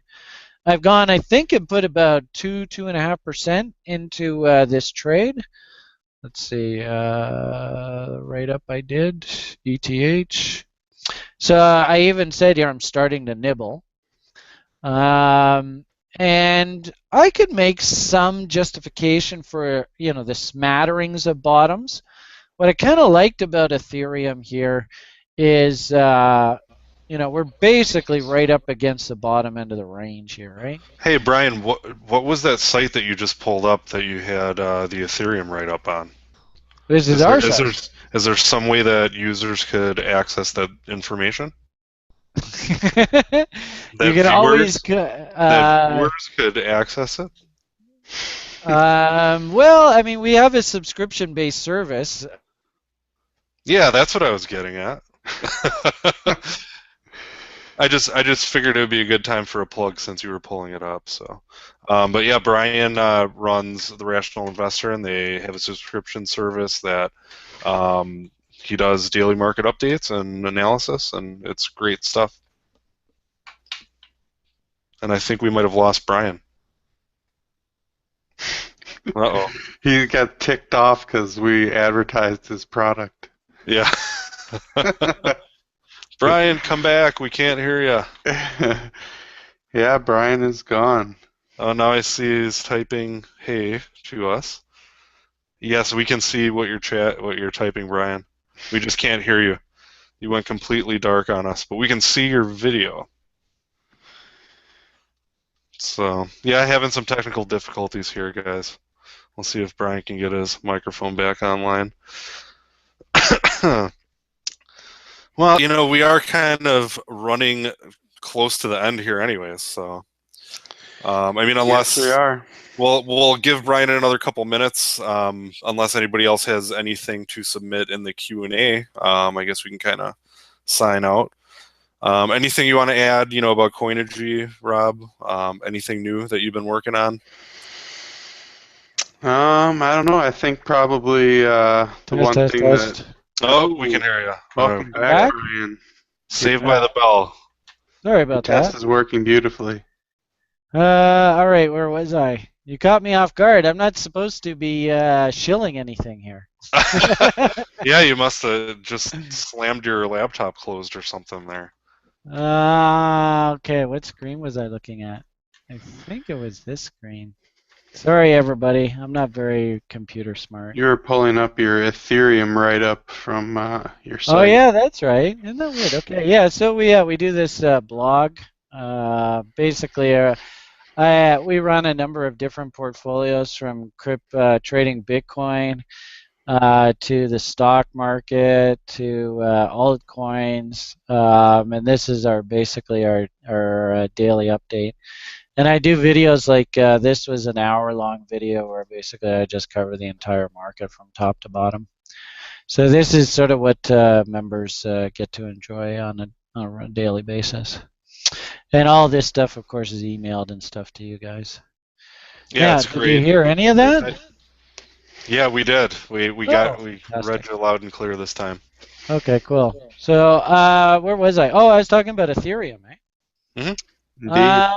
So and by all means, you're more than welcome to pop on over to the site. And where's the write-up on Ethereum? There it is. So I talk a little bit about strategy. What was the price that this Ethereum ICO was done at? Wasn't it done at 2 ticks? Where's Alex Sturk when you need him? Because I know he knows that off the top of his head. I don't remember. I seem to remember it was this 0.002 number, but I could be mistaken. It was interesting. Alex, speaking of which, he took our course recently, and he was really interested in this bullish candle setup. I hope he did okay on that. All I did was I just simply identified the reload zones here, and hopefully you guys can see if we could do another reload zone here as well. Do you see how they're kind of overlapping? Yep. I absolutely love overlapping reload zones. They're my favorite. Because what this really kind of is, guys, and hopefully you can see this, can you kind of see how this is like a compressing triangle? It's just, really, this bar doesn't do it justice, but you can see how it's sort of getting tighter and tighter and tighter, and then pop. Yep. So, yeah, I can see that. It's interesting. I used to have one student, we created a setup called the Ron Jeremy setup, and it was simply you wait for this trend line breakout, and then you simply watch for market structure, and if you get a W on the other side of the breakout, then go with it. Me personally, I was, again, little old lady strategy. I kind of like the idea that this thing has been washed out. I like the talk that I'm hearing, them involved with Microsoft and working their way. Hmm. I like this sort of the attitude, the atmosphere around what I'm hearing about the name. Yeah, And, it's been kind of turning around. I mean, I know they had kind of a pretty big, I don't know, negative news event when they kind of talked about how they lost a lot of their, funding basically because of the BTC price and or the actual price of the currency and stuff. I don't know if you heard that recently, yeah, Brian. It was like within a month or so, maybe 2 months ago. yeah. And it So it's good doesn't. to hear some positive things, finally coming out. Yeah. And really, seasonally, again, I like the idea of buying into a name here into the end of the year. I can imagine there's probably going to be a lot of people that are doing tax loss selling on this as well. So I don't mind. I took a little nibble off of him. So there's an example of one, the viewer, whoever it was that asked, show me a trade. The other one was a cute little one that we've already got free coins on. So that was a good example. Here's one that I would consider this a more established name, kind of like the SYS kind of idea. And I am willing to take a little nibble down here. Something's going on that's got my attention down here. And if I'm not mistaken, I think the internals are starting to look relatively good. Yeah, we got a bit of a, can you guys see the bull divergence here in momentum? A little bit there, yep. Yeah, so, it's positive. Somebody came in and put some money down, right? Somebody actually did some buying. I always like to see that. We don't really have a clean W here yet in OBV, but it's encouraging. Never really did get totally stupid here. We might have to come down and clean this up a little bit more. But frankly speaking, like I said, for a guy who's sitting on a pile of Bitcoins and Bitcoin has gone running up in price, I don't have a problem going and nibbling on a name like this down in here. I really don't. And so I did. And now, whoa, look at this, another alert. Dogecoin price technical analysis. Oh, so somebody says something's big's going to happen on Doge. Let's go see what they're looking at. I'm being cheeky here. Am I allowed to do this? Yeah. Do This is as you right from your please, site. Brian. Oh, look at that. Cute little bull div here. Really stupid. Not really enough for me to get excited about OBV. We just broke to new lows. That's not good. That was a 30-minute chart that they were looking at. Let's see what we got here. Oh, boy. Yeah, good old Doge. Useful. Well, and that's the thing, right? This is a great testament to, how many coins this thing has outstanding, right? It's ridiculous. Oh, wow. 100 billion? Holy moly. All right. So, in stock market land, we used to call this block trading. Then really, you kind of want to avoid this block trading. This is, I think couldn't it's buy it. also just because it's literally going up and down by 1 Satoshi. So if you zoom out on the scale on the right, maybe Yeah. you'll Yeah. valuable. But Yeah. And this would, if guys, can you guys understand that, with your spread trading matrix, you could literally just place your buy order down here at 2 and your sell order at 3 and just keep banging away. Bang, bang, bang, bang, Yep. bang, bang, bang, bang, bang, bang, bang, bang, bang. Yeah, assuming there's no fee there, but yeah. No, yeah, that's a good point. I mean, the fee is going to be more than 1 Satoshi, but. Well, this is 29 to 30, eh? Yeah. Yeah. I wonder how you get a 30-minute buy. It sounded good for a minute there, but. Hey, Brian, one of our viewers asked if you could look at an NEM coin. NEM. Yeah. Oh boy. It only trades on BIND. What's that? On Indonesia?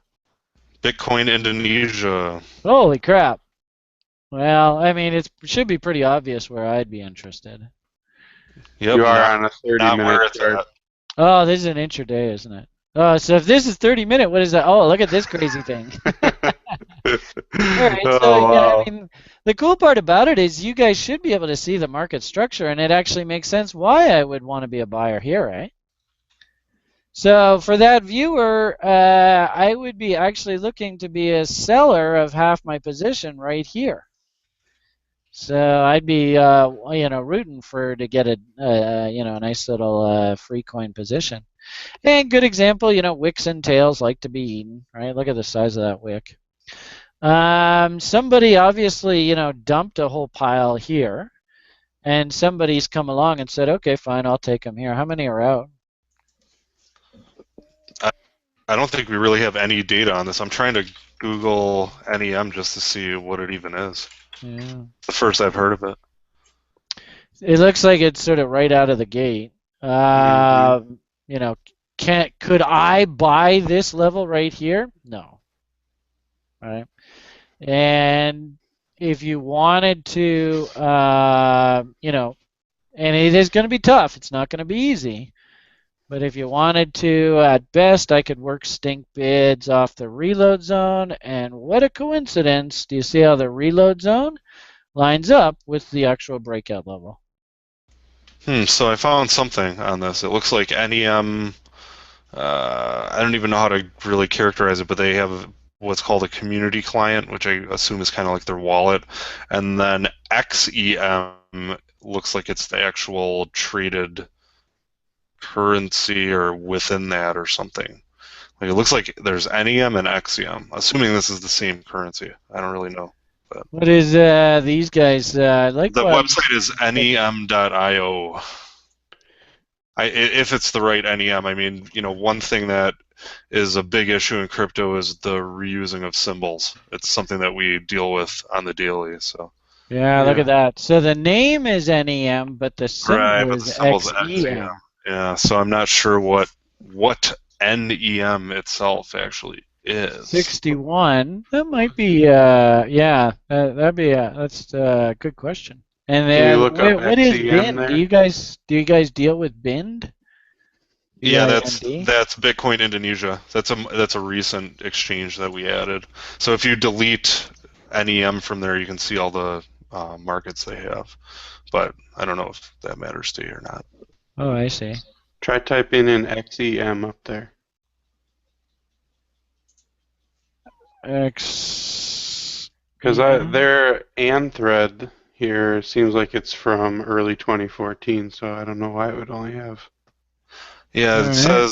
it says NEM is a descendant of NXT, so maybe that's what it is. I mean, maybe it's kind of like an NXT clone or improvement, and then the actual trading currency is XEM or something. I don't know. All right. So here is the XEM, and actually, this is interesting. Check this out, boys. You see the nice little bottoming pattern through here? Mm-hmm. So again, and actually this looks similar to the other chart, right? You can't buy it here, right? You could have bought it at 35 ticks, right?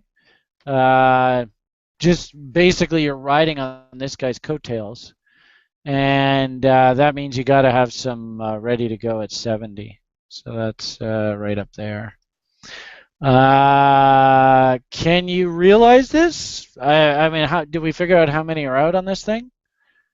Whoa, what's that number? Whoa, that's huge. That doesn't seem right. 9 billion? Yeah, maybe I don't know. Well, you know what? It might Wow, be they got because a market cap at 2.3 million? yeah, it might be because it's like an NXT style thing where it's actually like a combination of other currencies. That very well could be. All right, so stink bids, same thing as always. What a coincidence. The reload zone is right off of horizontal support. And let's do something fun tonight, really blow the viewers' minds. Let's go like this, and then we'll go like this. And actually, well, let's see if we can do this. First off, let's go Garden and a Square Gangnam style. I don't know where that came from. Okay. Is he big in Canada, Brian? Oh, I don't know. Right after Justin Bieber. And all right. So I like to. Attempt at a laugh. I beg your pardon? I said I liked the attempt at a chuckle on that one. Oh, okay. All right, so this is a handy tool that I like to use, and I teach in one of my programs, the GAN Square.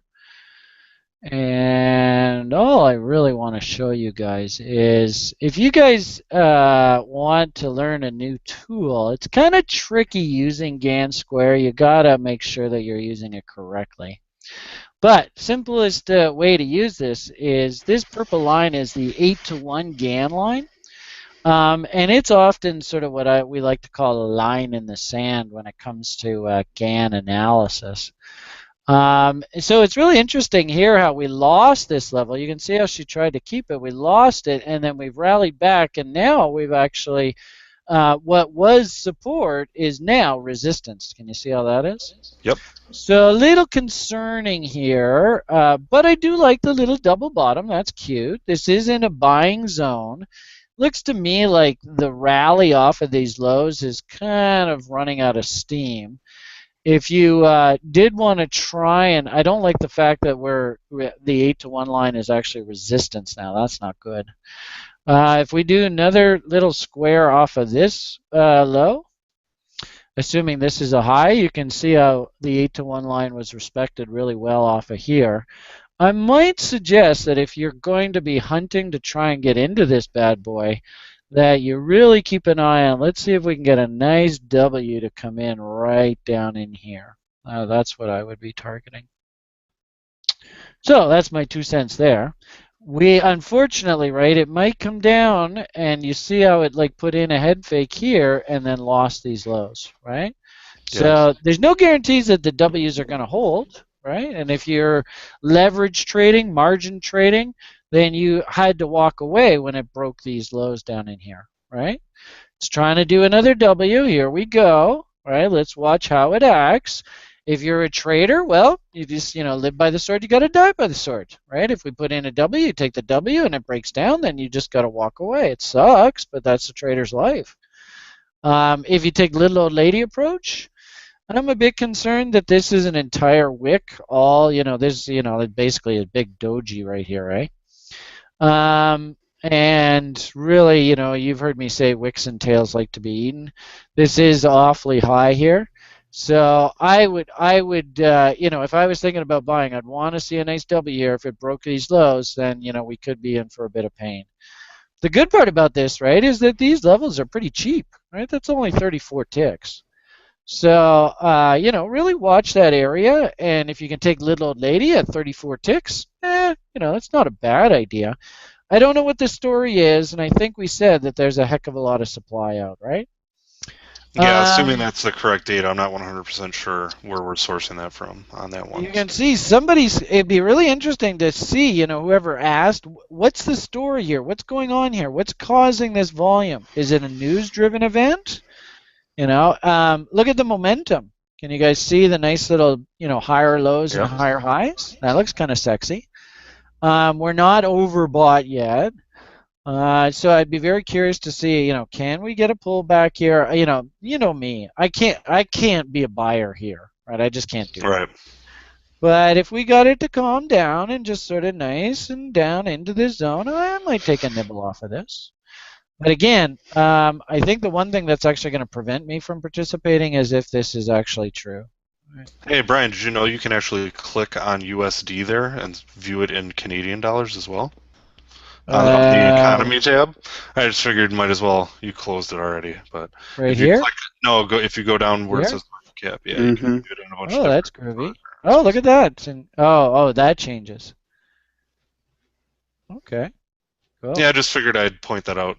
Most people don't. Geez, our Canadian dollar is just getting holy. So a 50% premium? Is it that bad? Wow, that's surprising. What's the Canadian dollar right now? 138. I don't know. I'll be darned. Well, that's good. I get paid in U.S. dollars, so that makes sense. If I got paid in Canadian dollars, I'd be crying right now, but I'm not. Yeah, I got some buddies online that I talked to from Canada too, and they're always, well, should I convert or not convert this month? And yeah. Did you guys see my tweets and stuff about the Canadian dollar? No, I don't think I caught them. I have to check them out. I think I talked about this the last show with you guys, but we almost have like a perfect storm of disaster here for the Canadian dollar. And we have a politician that's basically come out and said, I'm going to dilute the shit out of our currency. Yep. Yeah, we did talk about this. Yeah, we talked about that a little bit last week. And then we have a tax regime. I mean, the market hates taxes. And so the silly Canadian governments have just gone and just nailed the Canadian oil industry with just a ton of taxes. So you put the two together, it's just a potion for disaster for the Canadian dollar. So it doesn't surprise me what's happening. Sucks, but that's where it goes. Okay, let's get back on task here. I think there's only one more story I wanted to point out to you guys. One more thing that I was buying here recently. Oh yeah, that's GMC. So example of a little one shooter, right? Had a lot of fun with a little flyer, made free coin position. By all means, guys, you don't have to follow my nutso strategy of wanting to own every single crypto out there. There's no reason why you couldn't have just taken all profits and just doubled your money and walked away.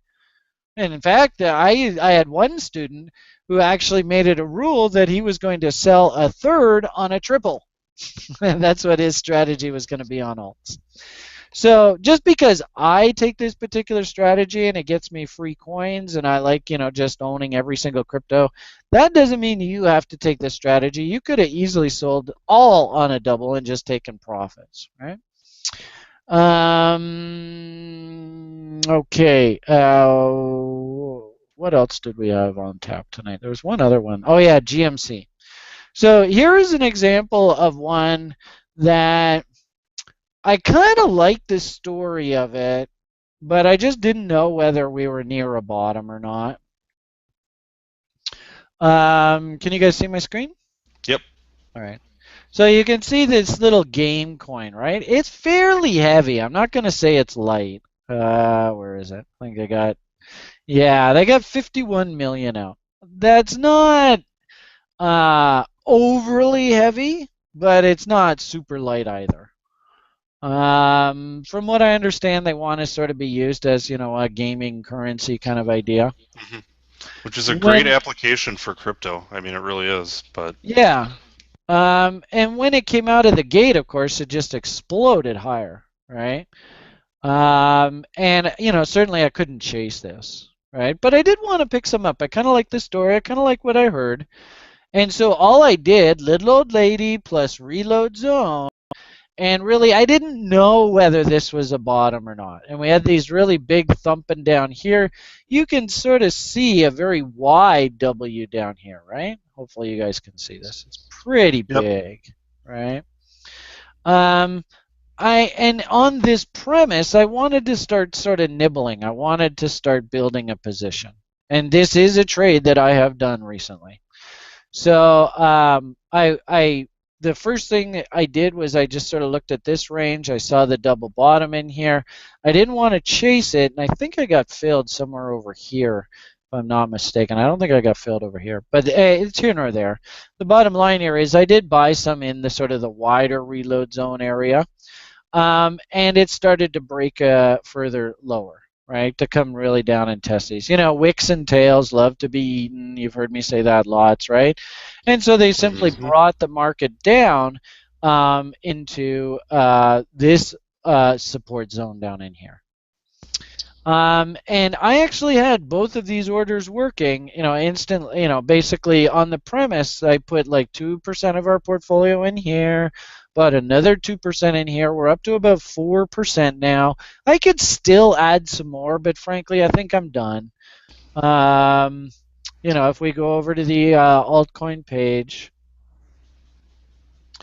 you can see the write-up. I did quite an extensive write-up. I do a write-up on all of these. You can see, basically both of the positions.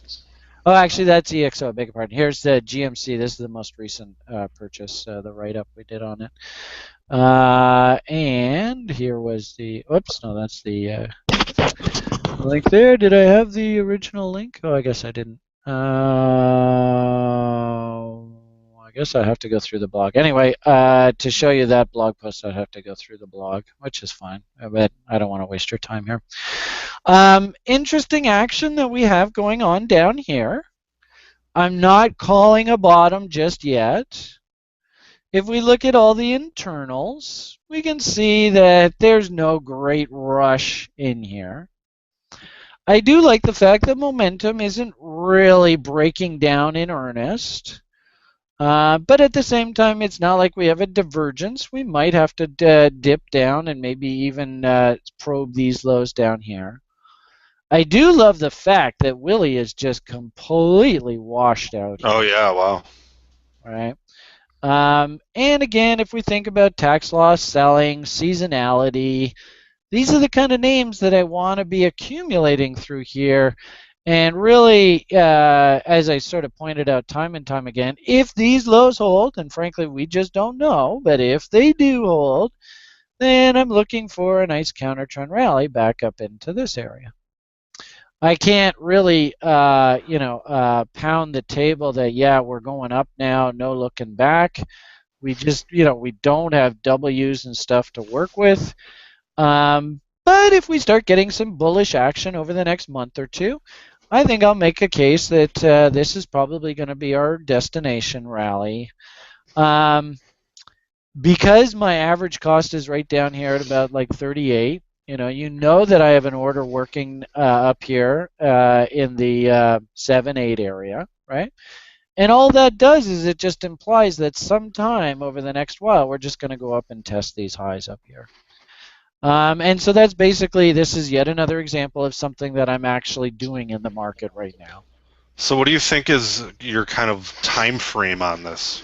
I mean, I don't put time frames on these trades. Okay, you're just... That drives people crazy. But I just simply say, do I have a pound the table, this thing's about to take off, you got to buy it now, and it's going to rally double in the next week? No. Right. I just don't. There's just a reasonable assumption that it's going to hit that level at some point in the future. I'm gonna have to leave it at that. Again, I don't like to put timetables on these markets. Yeah, sure.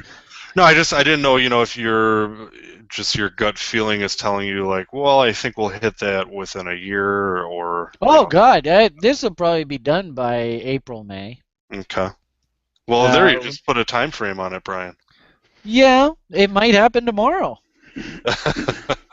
The bottom line here is I want to be buying against the low end of the range, and I want to be selling on the subsequent high end of the range.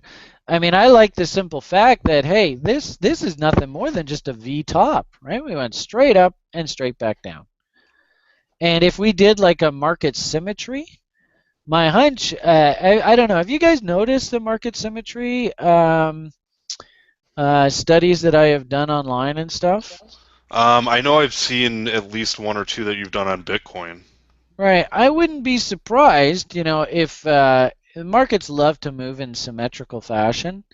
If this is the low, and I don't know if it's the low or not, but if it is the low, I wouldn't be surprised that this is nothing more than a big saucer. Right? And so that would imply that our target should be April, the 4th of April. So there you go.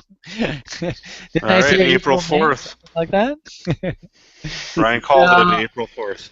Really, I wouldn't, I mean, I'm not calling a bottom here, but if it did sort of, into the end of the year, put in its nice seasonal bottom, and then we start climbing the wall of worry, that wouldn't surprise me one bit, right? And the great part about it is I can get a free position just on a test of these highs.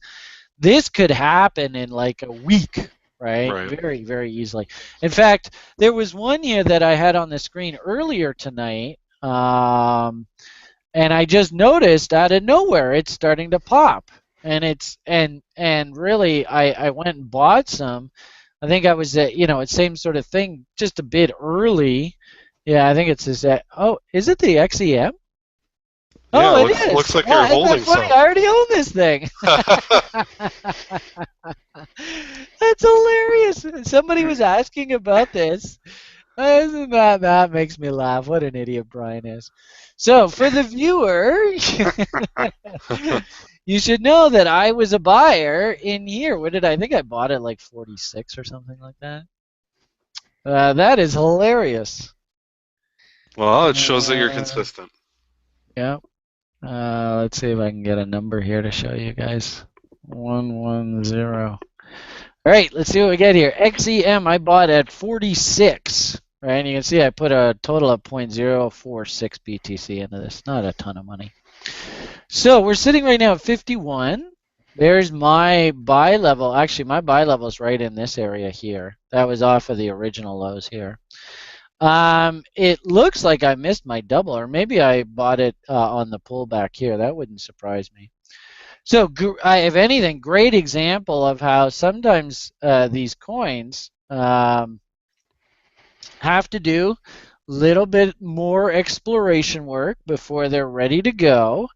If you simply wait for in fact, yeah, this is the one that I was talking about earlier, where I just simply take little old lady approach and I want to buy near the bottom end of this range, right? So I went and bought, and I think Hmm. 46 is even a little bit high, so maybe even a little bit hasty on Brian's part.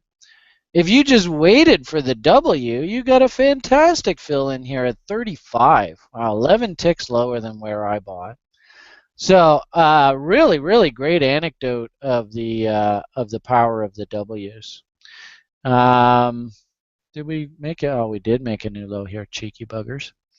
And we tried to W here, and that failed. So, and probably also a good anecdote for you guys that you'll never find a trading system that's 100% right. So if Sure. you had taken this double bottom, right, and risk to this low, then you would have to book this loss, right? And then you take this double bottom, same thing, buy here, you got a risk down to here, and now this trade's working for you. So great example of, and no one particular strategy is going to work 100% of the time, all the time. Just not going to happen.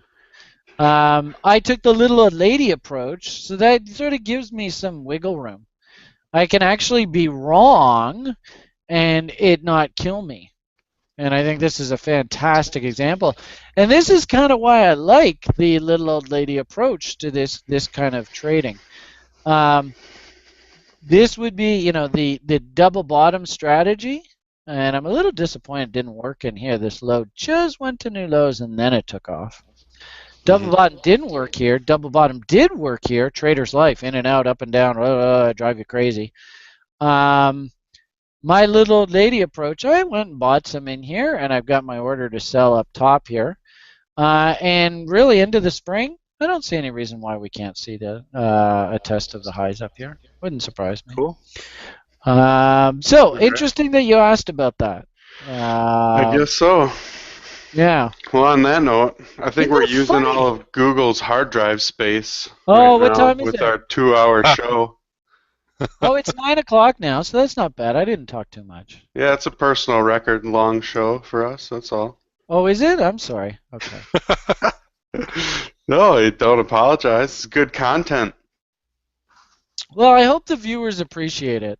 We I went think extra just to honestly, address a viewer's particular question. So Right. Yeah, I really like the Q&A stuff. That's cool. So keep it coming, guys, on the next shows. yeah. While we're wrapping up, I do want to say one thing. So this show is being reposted on World Crypto Network's YouTube channel. So if you're watching on that channel, there's really no indication that the show is coming or anything. But if you subscribe to our Coinigy, youtube.com/Coinigy, you'll be notified of new shows, and we check the comments there and everything. We did have one person that was kind of a little angry that they didn't know the show was coming because they were watching it on the WCN channel as opposed to the Coinigy channel. And yeah, I mean that's pretty much it for me. I think we can probably wrap her up. Brian, anything else to add? Let's see. Probably, we should probably just do a shout out. Frankly, I don't know what the enrollment is, but I think we're actually running pretty heavy. anybody who is interested in sort of building trading plans, try to approach the market with proper risk, understanding what setups are, understanding how to manage your emotions through the trading process. Those are the kind of topics that we cover in our school program.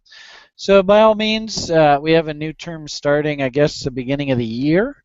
If you do have any interest in learning the methodology behind My Madness and how we build traders out in our community, please feel free to touch base with me in that regard. As well, we do have our market scanner now working, which I'm so proud of, Stuart, and it's doing a great job. In fact, it called this Bitcoin rally very well. It went bull on Bitcoin. Where did it go bull on Bitcoin? It went bull on Bitcoin back here at where are we here? 370 bucks. So it's enjoying the rally nicely here. So these are some of the value-added services that we have for our members as well. We talked earlier tonight about the fact that I'm basically pushing content out to subscribers off of whether it be the stock market, the crypto market, Bitcoin, you name it. I got to give a big shout out to Coinigy boys. I love doing this show with you guys. It's sort of a highlight of my week. It's a lot of fun. Hey, right back at you. By all means, I'd love to get your feedback, viewers. If you do have questions, by all means. I think we were even considering throwing together a time when I might be on the Coinigy chat channel. Yeah. So, Yeah, if you guys we'll are, have to coordinate that again. The Coinery chat's been pretty slow lately, so well, maybe we can get a little bit more action going there. yeah, the point here is people that are watching this, you just like we were talking earlier about squeaky wheels and grease and stuff like that. If you guys want it, all you got to do is let the Coinigy boys know that you want it, and we'll facilitate that for you. Yeah, definitely. If you're a Coinery user, pop in our chat and demand that Brian participates, and we will make it happen. Indeed. All right, so I'm done. All right. Everybody, have yourself a check them great out at week. therationalinvestor.co and check out coinigy.com, and we'll see you again in a couple weeks. All right.